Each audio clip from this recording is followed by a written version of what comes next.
ಏನ್ ಸಮಾಚಾರ ರೀ ಎಲ್ರೂ ಹೇಗಿದ್ದೀರಿ ನಮ್ದೇನು ಇಲ್ಲ ರೀ ಎಲ್ಲ ನಿಮ್ದೇ ರೀ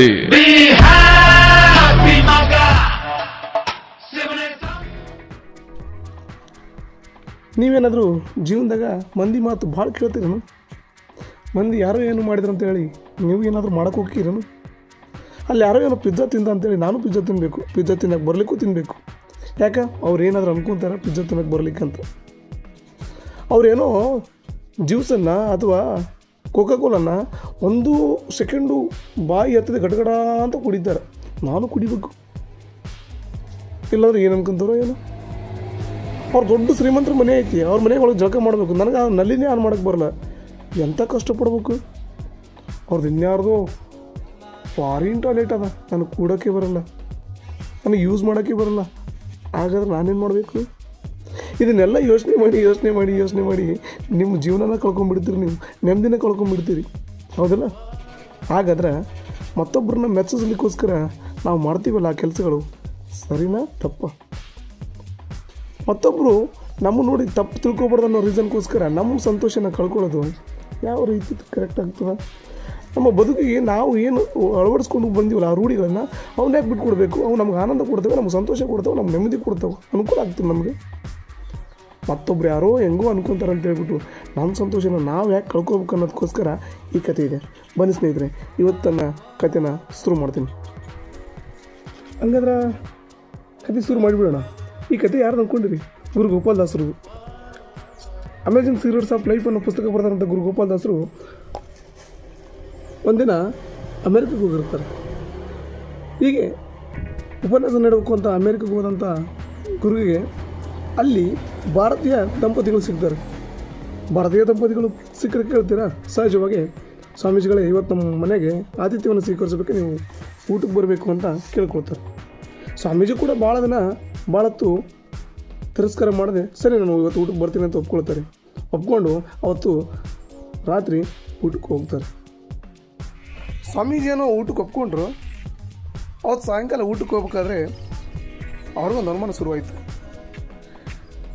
ಇವರೇನೋ ಭಾರತೀಯರೇ ಇರ್ಬೋದು, ಮೂಲ ಭಾರತೀಯರೇ ಇದ್ದರೂ ಕೂಡ ಬಂದು ಅಮೆರಿಕದಲ್ಲಿ ಸೆಟ್ಲ್ ಆಗಿದ್ದಾರೆ.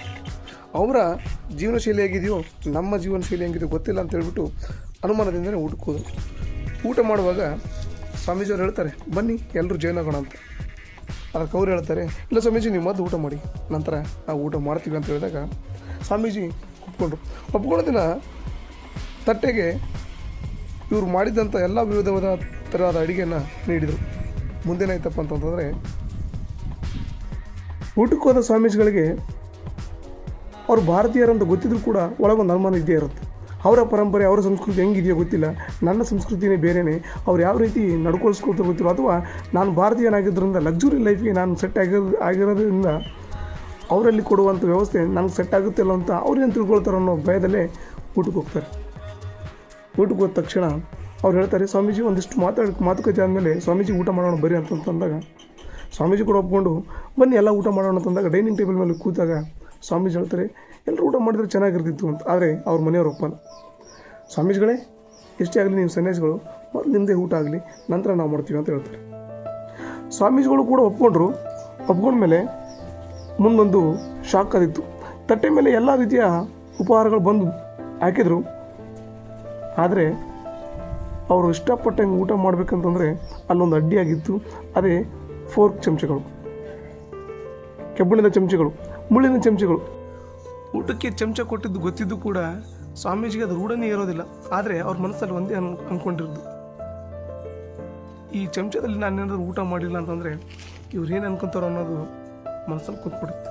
ಅದಕ್ಕೆ ಹೊಟ್ಟೆ ನೋಯುವಷ್ಟು ಹಸಿವಿದ್ರೂ ಕೂಡ ಚಮಚದಲ್ಲಿ ಕಷ್ಟಪಟ್ಟು ಊಟ ಮಾಡೋಕ್ಕೆ ಶುರು.